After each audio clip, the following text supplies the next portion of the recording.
Okay. I've had a few dreams through the course of my life, but not many that I recall. And there's three that were recurring. And okay, this particular time in my life was when I was a lot younger. Um, the first one that I can recall, I was like around 9 years old. And okay, so my mom, this is part of the dream. My mom sent me to the bathroom to get ready for bed. And so I, I got to take a shower. And so I get undressed, I get into the shower. I like hot, steamy showers, I always have. So I turn on the shower and get in there and wash up, soap up, and rinse off, shampoo my hair, rinse that, and then decide I'm just going to crank the heat on the shower and let it run over my head uh, and my back for a little while longer.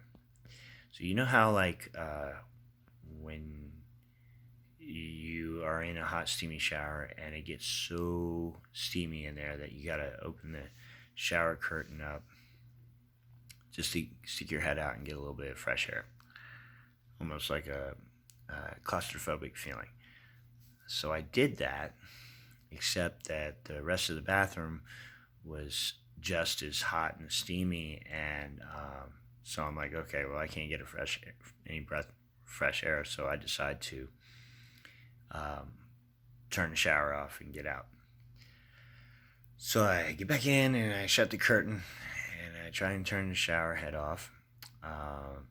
The shower, the spigot, the faucet, whatever. But it wouldn't turn off. And I'm like, oh, that's weird. So I'm going to get out of the shower and I'll tell my mom.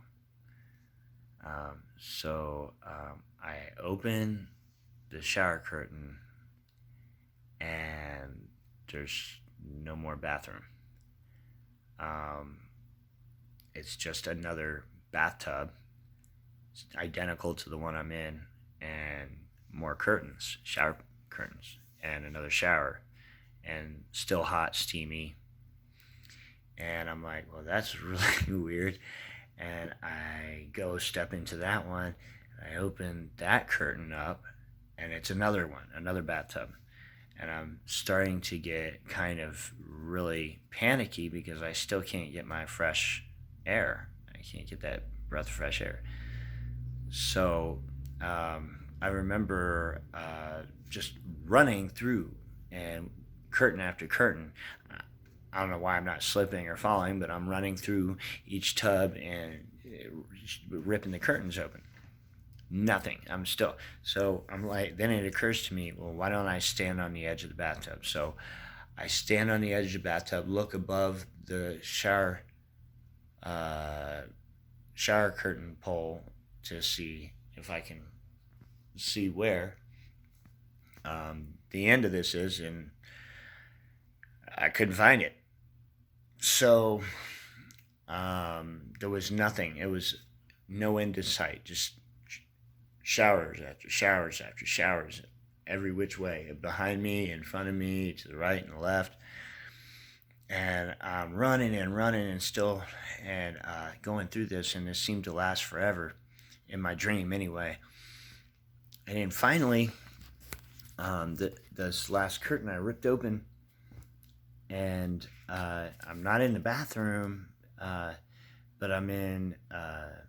It's like a school shower room, and like so I'm standing in this bathtub with the shower curtain opened up, and it's still steamy, but what I see is probably about 12, 15 feet in front of me, the wall, there's like a mirror and a bunch of uh, sinks, like in a gym.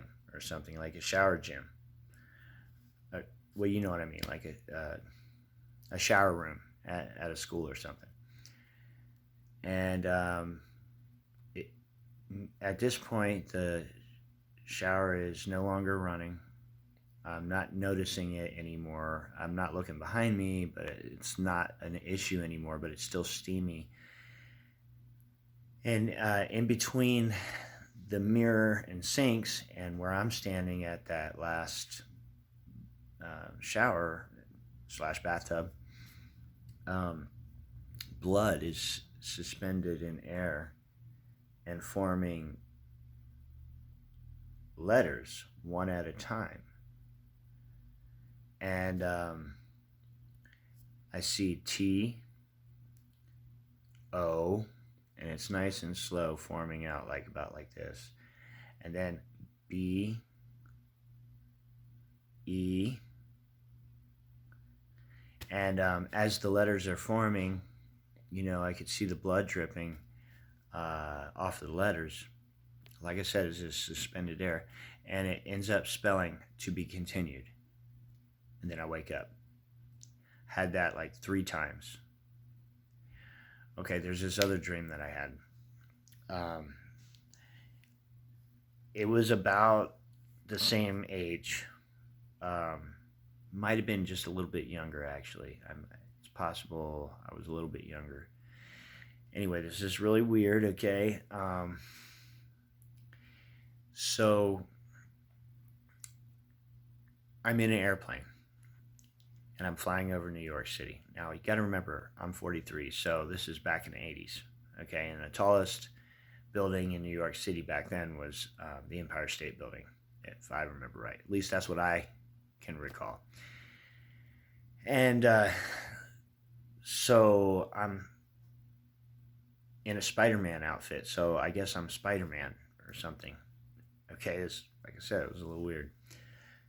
I jump out of the airplane, and in my mind, I'm going to go down, and you know how Spider-Man, he shoots his web, it attaches to a building, and he pulls and it swings this way, and then shoots another one this way, and attaches to another building, and then swings this way. So I'm thinking I'm going to do that.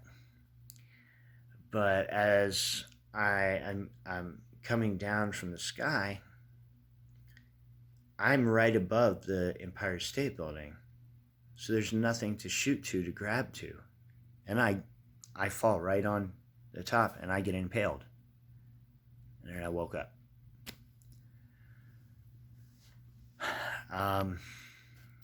The last one was when I was around 17 years old.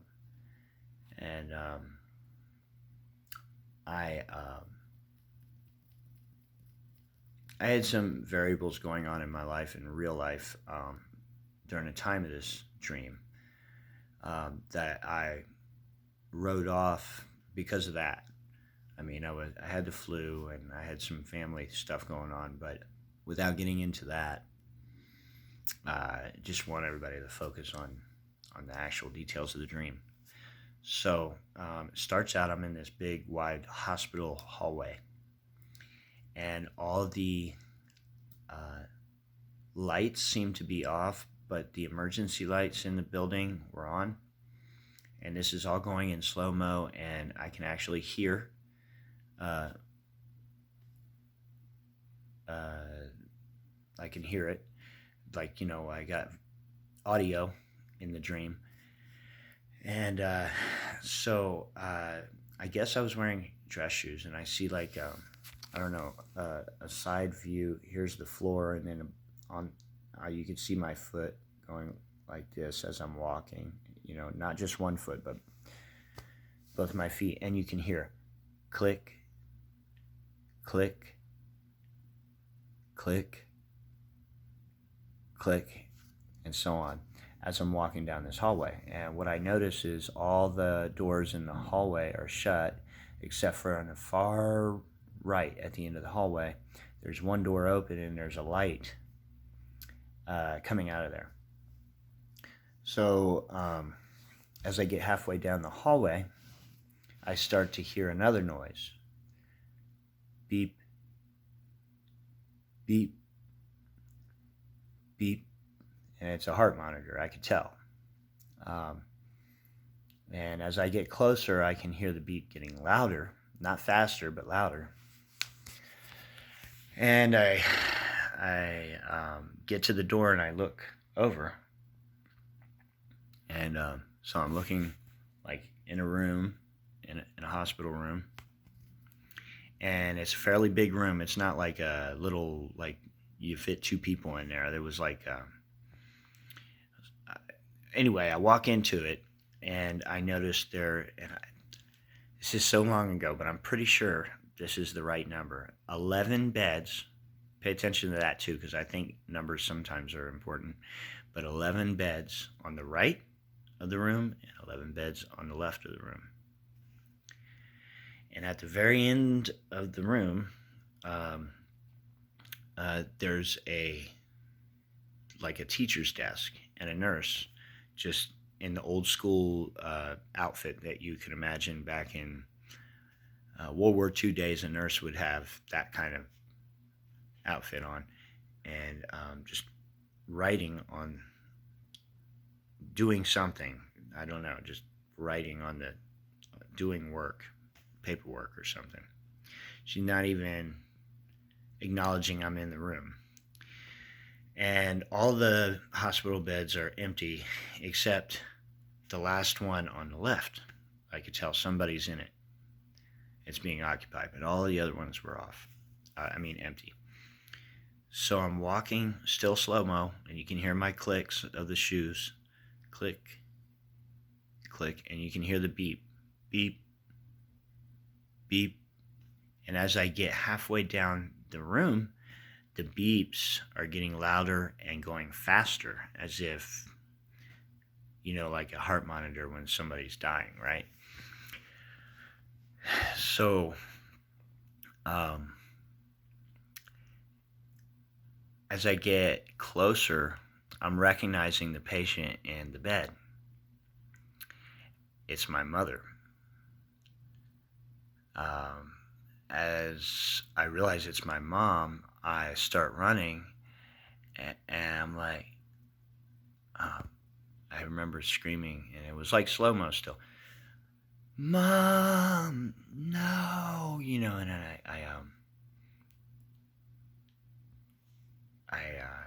as I approached the bed, I see tubes in her nose and in her mouth, and wires connected all to her face and on her chest, and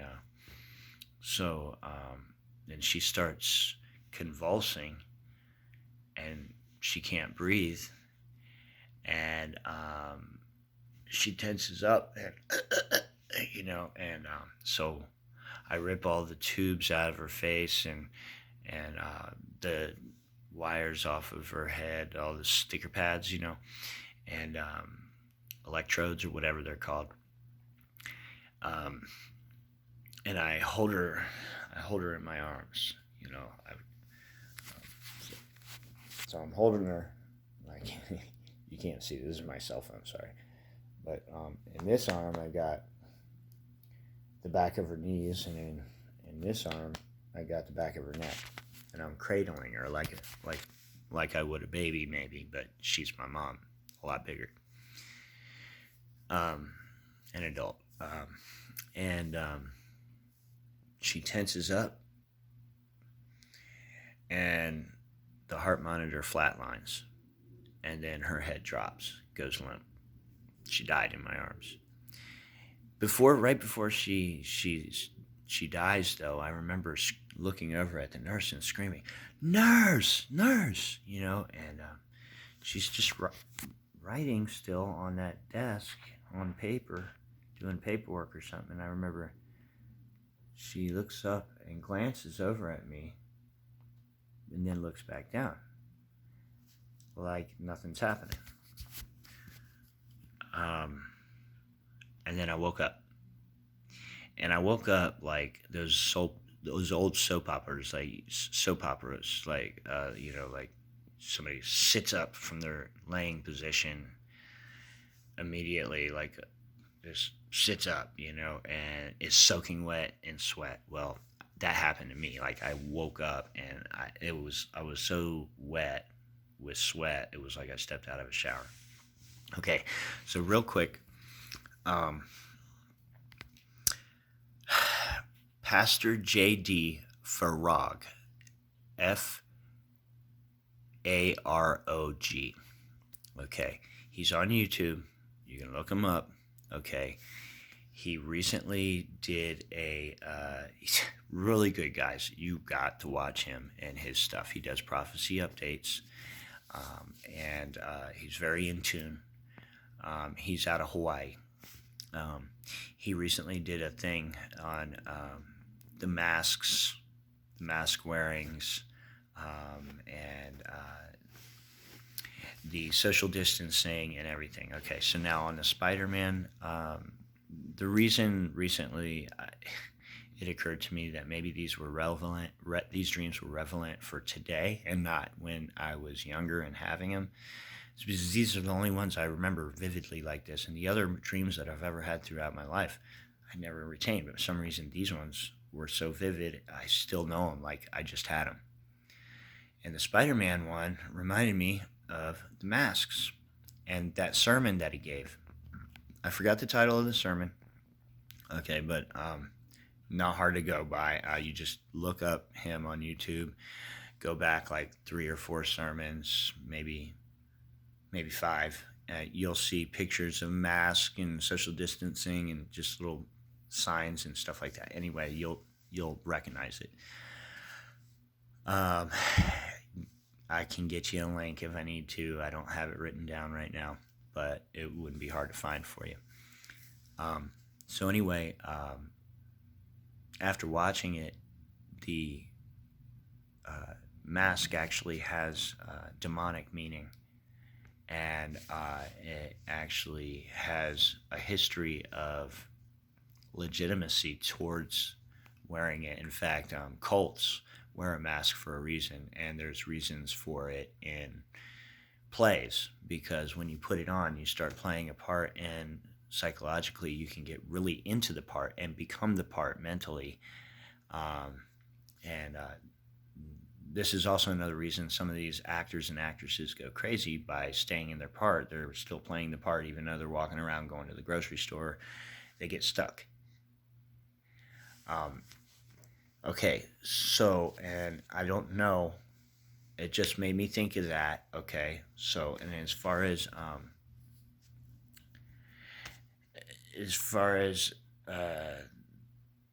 the one in the shower, I'm not sure what to think about that, but it kind of reminds me as the time is nearing with Christ, and the window is closing for salvation for those that are living a life of for themselves and not for Jesus. They're living to please themselves and not living to please Christ. I don't know if there was. I don't know. Okay, and then the one with my mother. The one with my mother. At that time in my life, I had the flu, and I actually was homeless for a while. I have an interesting testimony, and I'm not even going to go into it, but I had returned back home. She was in the hospital. So that's why I said maybe at the time there was reason for it. But actually speaking, right now she's a ward of the state, and she has been having spiritual warfare and doubt in her salvation. And so that's what made me think back to that, because that wasn't going on at that time. And it is now. And over the last 5 years, we've gone back and forth about it. And part of my testimony is I was 6 when I was saved. I come from a Jewish family. My dad is Irish, but my mom is Jewish, and her mom and father is Jewish. So on both sides of the family, were Jewish. So I come from a Jewish background, and my grandfather received salvation through the chaplain of the Redskins, his next door neighbor. And I would come to visit on weekends, and then I would go to church, and then I ended up receiving Christ in my heart. And as a result, I started asking my mom questions about Christ, and she didn't know anything about Jesus, because Jews are waiting for the first return, first coming, and the Christians are waiting for the second coming of the Lord, for the rapture, that is. So I brought my mom to the Lord, in essence, and she actually, as far as I know, did receive Christ, but things happen in people's lives that take different turns. She became mentally ill, and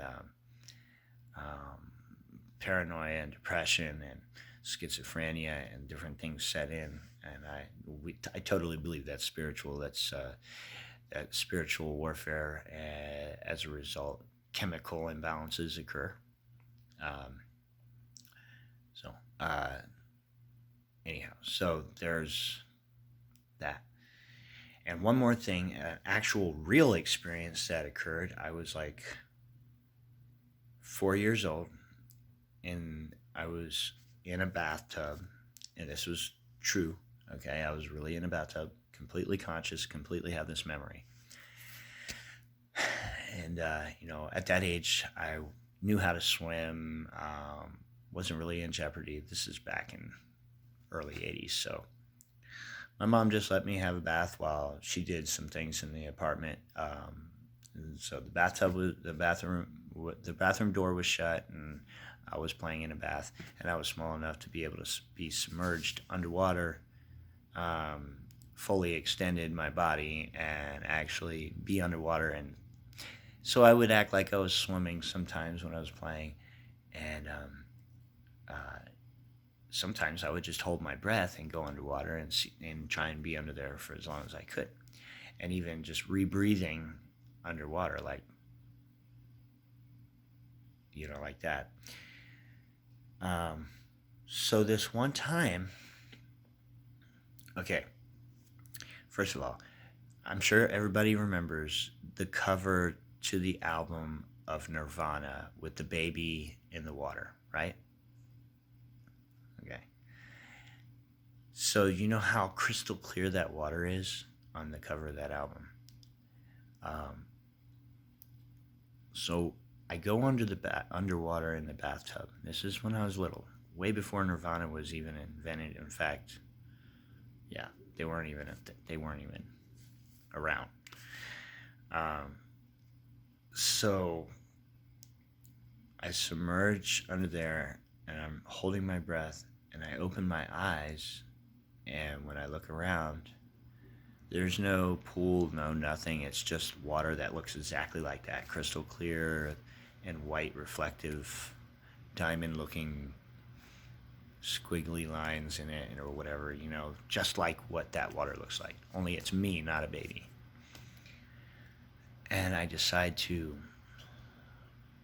felt like it was paradise in there, and I just opened my mouth and I go, and I could breathe fresh air. Okay. So I'm breathing fresh air, and I'm under there for like 2 or 3 minutes, completely conscious and aware of what's going on. I'm not dreaming or nothing. Suddenly, I feel this feeling like I need to get out of the water, like I'm in danger, like a feeling like that, okay? And so I pull my head out of the water, and I'm like, as if I were holding my breath the whole time. I wasn't choking on water or anything when I put my head out of the water.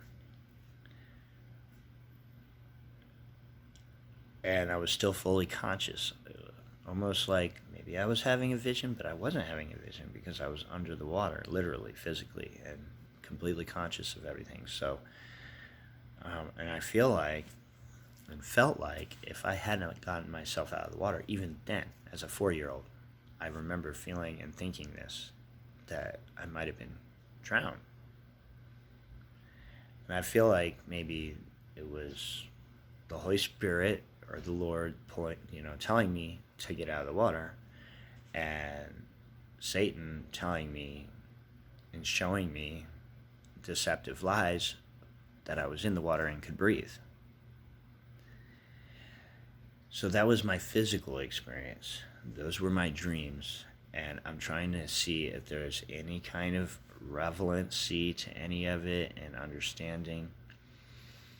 It's the first time I've mentioned it to anybody. I mean, I've talked to a couple of family members about it, maybe a couple of close friends, but same reaction as what kind of reaction I had was just, that's a weird dream, and I don't know.